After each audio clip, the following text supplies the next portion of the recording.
दोस्तों आज के इस वीडियो में हम बात करेंगे नीट यूजी 2023 का फॉर्म आप कैसे भरेंगे, जिसकी कंप्लीट प्रोसेस इस वीडियो में आपको लाइव दिखाने वाले हैं। क्योंकि आपका फॉर्म फिलअप की प्रक्रिया स्टार्ट हो चुकी है, इसमें कई सारे बदलाव हुए हैं जिनको आपको समझना होगा। क्योंकि कहीं पे भी अगर आप एक मिस्टेक करेंगे तो फिर आपका फॉर्म रिजेक्ट हो जाएगा।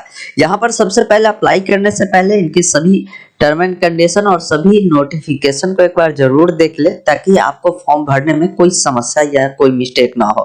पूरी जानकारी के लिए हमने वीडियो डिस्क्रिप्शन में भी आपको लिंक उपलब्ध करा दिया है, जिस पर क्लिक करेंगे तो सारी जानकारी आप देख लेंगे। फॉर्म फिलअप की प्रक्रिया 6 मार्च से स्टार्ट हुई है। आपका लास्ट डेट 6 अप्रैल 2023 तक रखी गई है, चूंकि रात 9 बजे तक रहेगा। आपका पेमेंट का भी लास्ट डेट वही है। उसके अलावे आप देखेंगे फी के बारे में जिक्र की गई है कि अगर जनरल वाले कैंडिडेट है तो 1700 लगेगा, ईडब्ल्यूएस ओबीसी वाले के लिए 1600 है, एससी एसटी और फिजिकल हैंडीकैप के लिए आपको 1000 रुपये पेमेंट देने पड़ेंगे। पेमेंट ऑनलाइन मोड में आपको करने होंगे। एग्जाम का भी डेट आ चुका है, 7 मई 2023 को एग्जाम होगी। ड्यूरेशन आपको बताया गया है कि 3 घंटे 20 मिनट की एग्जाम होगी और उसका टाइमिंग बताया गया कि 2 बजे से लेकर 5:20 तक आपकी एग्जाम चलने वाली है। तो पूरी जानकारी एक बार आप जरूर चेक कर लेंगे। अगर आप अप्लीकेबल है, इसके लिए अप्लाई करना चाहते हैं तो इनके आधिकारिक वेबसाइट पर आकर अप्लाई कर सकते हैं, या वीडियो डिस्क्रिप्शन में दिए गए लिंक पर क्लिक करेंगे आप इस वेबसाइट पे आ जाएंगे।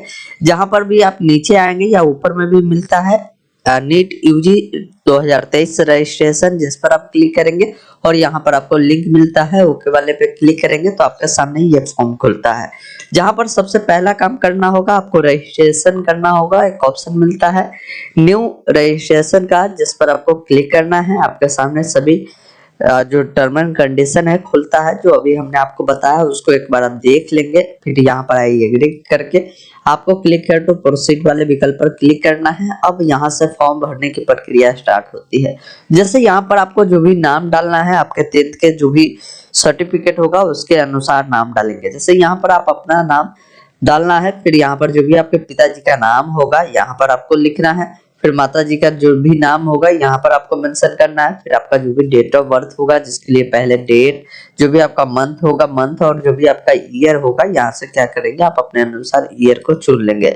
नीचे आना है, यहाँ पर आपसे लिंग पूछा जाता है, मेल है फीमेल है, उसकी जानकारी आप यहाँ से सेलेक्ट करेंगे।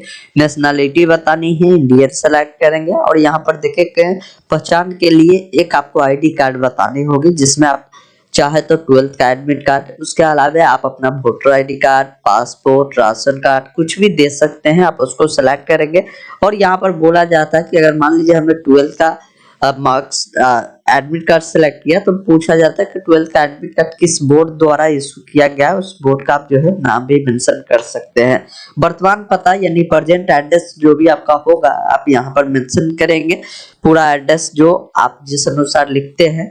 उसके बाद यहाँ पर देखेंगे आपका जो भी कंट्री होगा उसको सेलेक्ट करेंगे, फिर जो भी आपका राज्य होगा उसको सेलेक्ट करना है, और जो भी आपका जिला होगा राज्य के अकॉर्डिंग उसको आप यहाँ से सेलेक्ट करेंगे। फिर नीचे आना है, यहाँ पर पिन कोड डालना है, मोबाइल नंबर डालना है, मोबाइल नंबर को दोबारा डालना है, ईमेल आईडी डालना है, ईमेल आईडी को दोबारा डालना है, और आपका जो परमानेंट और प्रेजेंट एड्रेस दोनों सेम है तो यहाँ पर टिक करेंगे, ये ऑटोमेटिक फिल हो जाएगा। फिर आप नीचे आएंगे, यहाँ पर आपका जो भी पासवर्ड है वो बनाना पड़ता है। पासवर्ड बनाते समय ध्यान रखें, इसमें आपको एक बड़ा अक्षर, जैसे यहाँ पर आप देखें ABCD का कोई बड़ा अक्षर आप दे दीजिएगा, फिर स्मॉल अक्षर देना है। इस प्रकार कोई सिंबल जैसे @ हो गया, हच हो गया, और कोई अंक आपको इस प्रकार डालना है। ये पासवर्ड स्ट्रॉन्ग होता है, उसको कंफर्म करना है। फिर यहाँ से कोई भी एक क्वेश्चन आपको यहाँ से सेलेक्ट कर लेना है, उसका जवाब आपको दे देना है, इस कैप्चा कोड को डालना है और सबमिट वाले विकल्प पर क्लिक करना है।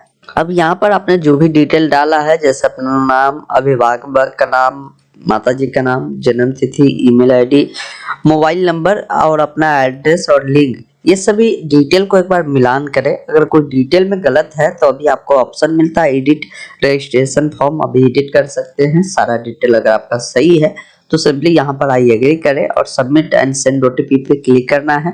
इस प्रकार थोड़ा सा वेट करेंगे, आपके जो भी मोबाइल नंबर है जिस पर एक ओटीपी जाएगा उस ओटीपी को यहाँ पर दर्ज करना है, और एक ऑप्शन मिलता है सबमिट रजिस्ट्रेशन फॉर्म, जिस पर क्लिक करना है। इस प्रकार देखेंगे आपका जो नंबर है वेरीफाई होता है। इसी अनुसार आपको ईमेल को वेरीफाई करना है, जिस पर आपको क्लिक करना है, इस कैप्चा कोड को डालना है और सबमिट वाले विकल्प पर क्लिक करना है। आपके ईमेल पर एक ओटीपी मिलेगा जिसको डालना है, वेरीफाई वाले विकल्प पर क्लिक करना है। इस प्रकार ईमेल वेरीफाई होता है। Click here to go home वाले विकल्प पर क्लिक करना है।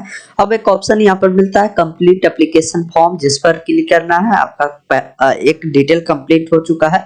अब आपको पर्सनल डिटेल डालना होगा। पर्सनल डिटेल वाले विकल्प पर आपको क्लिक करना है। यहाँ पर जो भी डिटेल आपने डाला था वो डिटेल आपको देखने को मिलता है। सिंपली आपको नीचे आना है। यहाँ पर आपसे पूछा जाता है कि आप किस राज्य से 12th की पढ़ाई पूरा किया है या अभी अपियरिंग भी हो सकते हैं आप, तो किस राज्य से आप एग्जाम दे रहे हैं तो उसकी जानकारी आप यहाँ से सेलेक्ट करेंगे। श्रेणी बतानी है कि किस श्रेणी से आप आते हैं। अगर आप फिजिकल हैंडीकैप है यानी दिव्यांग है तो यस करें, अन्यथा नो वाले विकल्प पर क्लिक करेंगे। क्या आपको मधुमेह है, मधुमेह एक बीमारी है जिसको डायबिटीज बोलते हैं, अगर है तो यस करें, अन्यथा नो वाले विकल्प पर क्लिक करना है। निवास का जगह बतानी है। आप शहरी क्षेत्र से आते हैं तो अर्बन, और ग्रामीण से आते हैं तो रूरल को आपको यहाँ पर चयन करना है। परिवार की जो भी आय होगी, अगर मान लीजिए आपके परिवार का आय यहाँ पर बताया गया कि 1 लाख से 2 लाख के बीच हो, 2 लाख से 3 लाख के बीच हो, तो आप अपने अनुसार यहाँ पर जानकारी को फिल करेंगे। अगर आप माइनॉरिटी से आते हैं, अल्पसंख्यक है तो इसका अन्यथा नो वाले विकल्प पर क्लिक करना है। निवास का देश बताना है। आप किस देश के निवासी है उसको सेलेक्ट करेंगे। यहाँ पर बोला जाता है कि क्या आप नीट 2023 में ड्रेस कोड के विपरीत प्रथागत पोशाक पहनने का इरादा रखते हैं, तो आप अपने अनुसार यहाँ पर जो जानकारी है आप फिल कर सकते हैं, इसमें में बता सकते हैं। फिर नीचे आना है। यहाँ पर तैयारी करने का जो तरीका है पूछा जाता है कि आप खुद से तैयारी करते हैं, ऑनलाइन क्लास करते हैं या कहीं आप ट्यूशन क्लास करते हैं, तो वो जानकारी आपको मेंशन करना है। कैप्चा कोड को डालना है। एक ऑप्शन 7 नेक्स्ट का मिलता है जिस पर क्लिक करना है। अब आपसे पूछा जाता है आपके पास आधार कार्ड है तो यस करें और सबमिट वाले विकल्प पर क्लिक करें और ओके वाले विकल्प पर क्लिक करें। जैसे आप इतना डालकर आगे बढ़ते हैं तो यहाँ पर कुछ जानकारी पूछी जाती है कि क्या आप अपने आधार कार्ड नंबर को साझा करना चाहते हैं अपनी सहमति से, तो आप यस करेंगे। यहाँ पर बोला जाता है कि आधार कार्ड में मेरी जो जानकारी है वह जानकारी जो हमने आवेदन फॉर्म में भरा है वो सही नहीं है। ये उनके लिए है जिनका अगर मान लीजिए आधार कार्ड में कुछ और डिटेल है और मार्कशीट में कुछ और है, तो आप इस ऑप्शन को सेलेक्ट कर सकते हैं। या आप चाहते हैं कि अपना आधार कार्ड आप नहीं कहीं साझा करना, तो थर्ड ऑप्शन भी आप चुन सकते हैं। आप कोई भी अपने अनुसार ऑप्शन चुनेंगे। नीचे आना है। यहाँ पर आपको टिक लगाना है। इस कैप्चा कोड को डालना है। 7 नेक्स्ट पर क्लिक करना है। अब यहाँ पर देखेंगे कुछ डिटेल पूछी जाती है, जैसे प्रश्न का माध्यम पूछा जाता है, यानी आपका जो एग्जाम होगी उसमें प्रश्न हिंदी, इंग्लिश या उर्दू में आप रख सकते हैं, तो आप अपने अनुसार चुनेंगे। फिर जो सेंटर आपको रखना है, 2 विकल्प आपको देना है सेंटर के चॉइस के लिए। तो पहले राज्य को चुनेंगे, उस राज्य के अकॉर्डिंग जो भी बनाए गए होंगे केंद्र वो आपको देखने को मिलेगा। फिर यहाँ से 2 सेंटर आपको चुन लेना। फिर आपको नीचे आना है। नीचे आने के बाद यहाँ पर बोला जाता है कि पिताजी या अभिभावक में जिनका भी नाम दिया वो क्या करते हैं, ऑक्यूपेशन क्या है उसकी जानकारी देंगे। फिर पिताजी कहाँ तक पढ़े हुए हैं उसकी जानकारी आप देंगे। फिर माताजी कहाँ तक माताजी क्या करती है उसकी जानकारी आप यहाँ से मेंशन करेंगे। फिर माताजी कहाँ तक पढ़ी हुई है उसकी जानकारी आप मेंशन करेंगे। कैप्चा कोड को डालेंगे और 7 नेक्स्ट पर क्लिक करेंगे। अब यहाँ पर शैक्षणिक योग्यता फिल करनी है। शैक्षणिक योग्यता में जैसे अगर मान लीजिए आप 10वीं की सबसे पहले डिटेल मांगी जाती है, तो 10वीं आप पास होंगे तो पास सेलेक्ट करेंगे। यहाँ पर बोला जाता है कि आपने 10वीं की पढ़ाई किस साल पास किया और पासिंग ईयर डालेंगे। और यहाँ पर देखेंगे योग्यता परीक्षा आपसे पूछी जाती है, तो 10th और इक्विवेलेंट का ऑप्शन मिलता है जिस पर क्लिक करेंगे। स्कूलिंग का स्थान पूछा जाता है कि शहरी क्षेत्र या ग्रामीण क्षेत्र का स्कूल था, वो आप बताएंगे। उसके बाद स्कूल का टाइप बताना है कि स्कूल किस प्रकार का था। यहाँ पर देखेंगे कई सारे ऑप्शन है, सरकारी, प्राइवेट या जवाहर नवोदय विद्यालय था, केंद्रीय विद्यालय था, तो आप अपने अनुसार यहाँ से डिटेल को आप सेलेक्ट करेंगे। फिर आपको नीचे आना है। जो आपकी योग्यता आपने ग्रहण किया है 10वीं की, उसमें आपको पूछी जाती है कि आपका जो राज्य है कौन सा राज्य से आपने किया है। उसके अलावा यहाँ पर राज्य के अकॉर्डिंग जिला का लिस्ट खुलेगा, उसको आप सेलेक्ट करेंगे। यहाँ पर देखेंगे आपका जो भी बोर्ड रहा होगा आप यहाँ से बोर्ड को चुनेंगे और आपका जो रिजल्ट है वो किस प्रकार है, परसेंटेज, सीजीपीए उसमें उसकी जानकारी आप यहाँ पर सेलेक्ट करेंगे। टोटल कितने नंबर का एग्जाम हुआ था और उसमें आपने कितने नंबर पाया है वो जानकारी ऑप्टेन में डालेंगे, परसेंटेज आपका आ जाएगा। आपका जो भी रोल नंबर होगा यहाँ पर क्या करना है, रोल नंबर मेंशन करना है और जो भी स्कूल का नाम होगा तो यहाँ पर आपको क्या करना है, स्कूल नेम और उनका जो भी एड्रेस होगा उसको एड्रेस भी यहाँ पर आपको मेंशन करना है। पिन कोड जो भी होगा स्कूल का आप यहाँ पर मेंशन करेंगे। फिर आपको नीचे आना है, इसी अकॉर्डिंग 11th की क्वालिफिकेशन डिटेल आपको फिल करनी है। जैसे 11th पढ़ाई अगर आपने किया है लेकिन आप में किसी भी प्रकार के कोई एग्जाम या किसी भी प्रकार के कोई मार्कशीट नहीं मिली है तो उस केस में आप नॉट अप्लीकेबल करेंगे। अगर आप सीबीएसई वाले कैंडिडेट होंगे, आपके 11वीं की जो परीक्षा है जो हुई थी और आपका नंबर भी मिला था, मार्कशीट भी मिला था, तो उस केस में आप पास करेंगे और डिटेल को फिल करेंगे, अन्यथा नॉट अप्लीकेबल पे आपको क्लिक कर लेनी है। फिर आपको नीचे आनी है, 12th की जो डिटेल है आपको यहाँ पर मेंशन करने की, 12th आप पास है या अपीयरिंग है वो आप यहाँ पर सेलेक्ट करेंगे। उसके बाद देखेंगे जो भी आपने पढ़ाई किया है 12th का, किस साल आपने उत्तीर्ण किया है उसकी जानकारी आप यहाँ से सेलेक्ट करेंगे। और यहाँ पर देखेंगे योग्यता परीक्षा पूछी जाती है तो यहाँ पे अलग अलग कोड मिलता है। अब देखिए ये कोड आपको डालने में मिस्टेक नहीं करनी है, नहीं तो आपको कई सारे समस्याएं होंगे।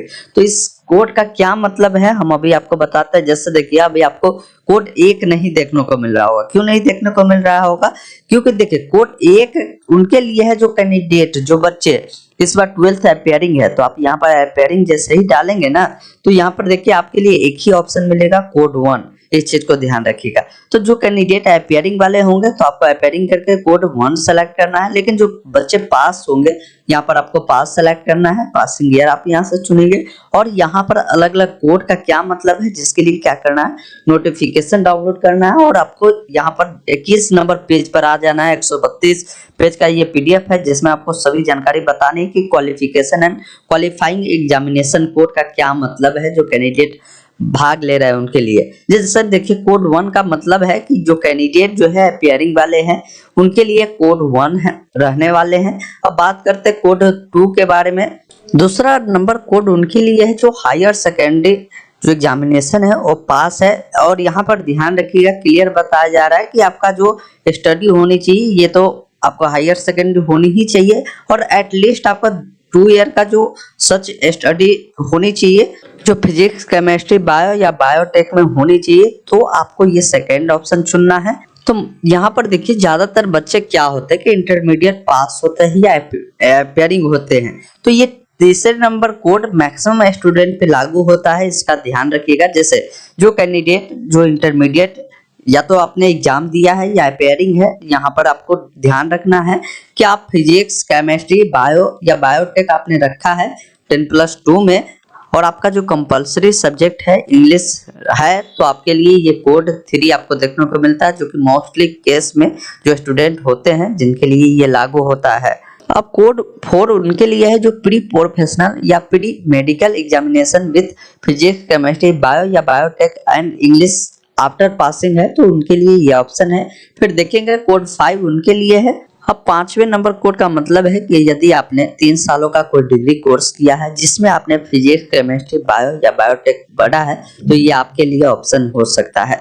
तो देखिए अलग अलग ऑप्शन को आप एक बार जरूर देखिए, हो सके आपका क्वालिफिकेशन अलग अलग हो। कोड 6 जो है बीएससी एग्जामिनेशन जो कैंडिडेट क्वालिफाई है, जिनका यहाँ पर बताया गया कि आपकी जो सब्जेक्ट होगी फिजिक्स, केमिस्ट्री, बायो या इस प्रकार के कोई सब्जेक्ट है, तो ये आपके लिए ऑप्शन है।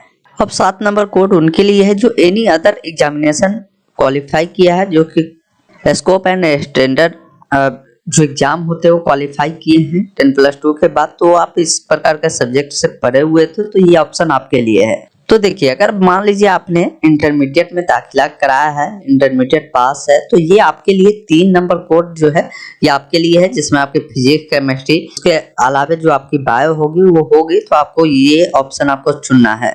तो यहाँ पर आपको क्या करना है, कोड आप अपने अनुसार सेलेक्ट करेंगे। स्कूलिंग का जो स्थान है ग्रामीण या शहरी का है वो बताएंगे, साथ ही आपका स्कूल किस प्रकार का है वो आप यहाँ पर आपको बता सकते हैं, सरकारी, प्राइवेट जो भी होगा आप अपने अनुसार यहाँ पर सेलेक्ट करेंगे। फिर देखेंगे आपकी जो योग्यता परीक्षाएं हैं किस राज्य से पूरा हुई है 12th का, उसकी जानकारी देंगे। फिर अपना जिला को यहाँ से सेलेक्ट करेंगे। स्कूल बोर्ड जो भी आपका होगा आप यहाँ से सेलेक्ट करेंगे। यहाँ पर देखेंगे कि किस बोर्ड से आपने 12th की पढ़ाई जो है पूरा किया है, उसकी जानकारी आपको यहाँ से सेलेक्ट कर लेनी है। आपका जो रिजल्ट है परसेंटेज सीजीपीए में है उसकी जानकारी आप यहाँ से सेलेक्ट करेंगे। फिर नीचे आना है, टोटल कितने नंबर का एग्जाम हुआ था वो बताएंगे, उसमें आपको कितने नंबर प्राप्त हुए हैं उसकी जानकारी देंगे, आपका परसेंटेज आ जाएगा। आपका जो रोल नंबर रहा होगा, रोल नंबर आप यहाँ पर मेंशन कर देंगे। फिर यहाँ पर स्कूल का जो भी नाम और जो भी पता होगा उसको डालना है, पिन कोड को डालना है।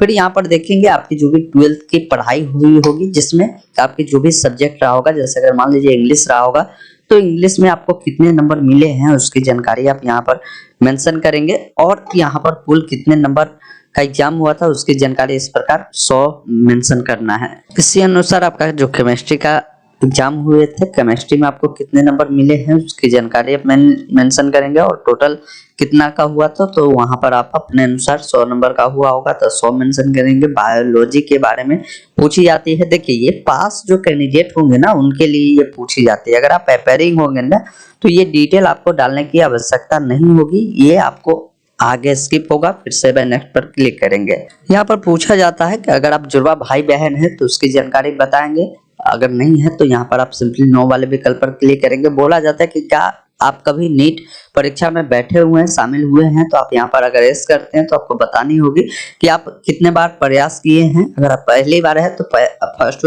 को ही यानी नो को सिलेक्ट करेंगे। आपका जन्म का जो भी स्थान होगा आपको बतानी है, इंडिया में ही हुआ है तो आप इंडिया चुने। फिर कौन सा राज्य है, कौन सा आपके डिस्ट्रिक्ट है उसकी जानकारी आप क्या करना है यहाँ से मेंशन करना है। इस कैप्चा कोड को डालना है, सेव नेक्स्ट पर क्लिक करना है। अब यहाँ पर देखिए सबसे पहले कंट्री कोड आप सेलेक्ट करेंगे, जैसे इंडिया डालेंगे तो ये आ जाएगा। और यहाँ पर देखिए एक इमरजेंसी का विवरण मांगा जाता है, इनमें एक मोबाइल नंबर डालना है, एक ईमेल आईडी डालना है, इस कैप्चा कोड को डालना है, सेंड ओटीपी पे क्लिक करना है। अब आप यहाँ पर आ जाते हैं डॉक्यूमेंट अपलोड में, जिसमें आपको पासपोर्ट साइज फोटो अपलोड करना है, जिसमें आपको जो है ये मास्क उसकी नहीं लगानी। ध्यान रखेंगे फोटो जो भी अपलोड करेंगे इसके जो नोटिफिकेशन को जब आप पढ़ेंगे तो क्लियर बताया गया कि फोटो पे आपका नाम और आपका जो भी फोटो जब का भी लिया गया होगा वो डेट आपका मेंशन होना जरूरी है। तो यहाँ पर आपको एक पासपोर्ट साइज भी फोटो अपलोड करना है, एक आपको पोस्ट कार्ड साइज का फोटोग्राफ आपको अपलोड करना है। इस चीज को आप ध्यान रखिएगा, जिसका साइज 10 से 200 का भी होगा। फिर आपको सिग्नेचर अपलोड करना है। फिर आपका दाएं बाएं हाथ का जो अंगुली होता है उसको भी अपने निशान को अपलोड करेंगे। फिर यहाँ पर आप देखेंगे जो पासपोर्ट कार्ड फोटो है उसको अपलोड करेंगे, कास्ट सर्टिफिकेट अपलोड करेंगे, 10वीं की मार्कशीट अपलोड करेंगे, और वर्तमान का जो भी आपका पता होगा यानी निवास प्रमाण पत्र भी आप यहाँ पर अपलोड कर सकते हैं। तो सभी डॉक्यूमेंट को अपलोड करेंगे। इस प्रकार सभी डॉक्यूमेंट आपका अपलोड होता है तो बगल में देखने को मिलता है कैप्चा कोड को डालना है, सेव नेक्स्ट पे क्लिक करना है, और यहाँ पर आपको इस वाले विकल्प पर क्लिक करना है। एक बार फिर से सभी जानकारी को आपको मिलान करना होगा, जिसमें आपका जो नाम होगा उसको देख लेना है, पिताजी का नाम देख लेना है, साथ ही आपका जो भी माता जी का नाम होगा, फिर आपका श्रेणी होगा, योग्यता होगा, आपके दस्तावेज होगा, परीक्षा के केंद्र होगा। ये जो भी जानकारी आपने डाला है तो उसको एक बार मिलान करें, आई एग्री करें। एक ऑप्शन यहाँ पर आपको मिलता है नीचे में फाइनल सबमिशन का, जिस पर आपको क्लिक करना है। जैसे ही आप इस पे क्लिक करते हैं बोला जाता है श्योर है, आप ओके वाले विकल्प पर क्लिक करेंगे और इसके लिए जो आप पे पेमेंट लागू होगा वो देखने को मिलता है। अभी भी एडिट का ऑप्शन मिलता है, आप एडिट कर सकते हैं, सारा डिटेल सही है तो आप यहाँ पर पेमेंट वाले पे आ जाएंगे। ऑनलाइन पेमेंट मेथड को चुनेंगे, ओके वाले विकल्प पर क्लिक करेंगे, रिडायरेक्ट करेगा पेमेंट वाले गेटवे पे, जहाँ पर आप पेमेंट करने का कई सारे ऑप्शन है। आप कोई भी एक ऑप्शन को यहाँ से सेलेक्ट करेंगे और प्रोसीड टू पेमेंट वाले विकल्प पर क्लिक करेंगे तो इस प्रकार देखेंगे net banking, debit card, credit card, जो भी माध्यम आप चुनना चाहते हैं उसको सेलेक्ट करेंगे और इसको कंफर्म आपको करना है। फिर आपको एक बार और कंफर्म करना है। अब यहाँ पर आपको कार्ड नंबर डालना है, मंथ ईयर डालना है, कार्ड किनके नाम से है, सीवीवी नंबर डालना है, कैप्चा को डालना है और पे वाले विकल्प पर क्लिक करना है। और इस प्रकार आप अपना जो पेमेंट की प्रोसेस है जिसको आप पूरा कर सकते हैं। पेमेंट पूरा होने के बाद इसका जो रिसिप्ट है उसको आपको निकाल कर अपने पास सुरक्षित रख लेना है। तो हमने पूरी जानकारी बताया नीट यूजी के लिए।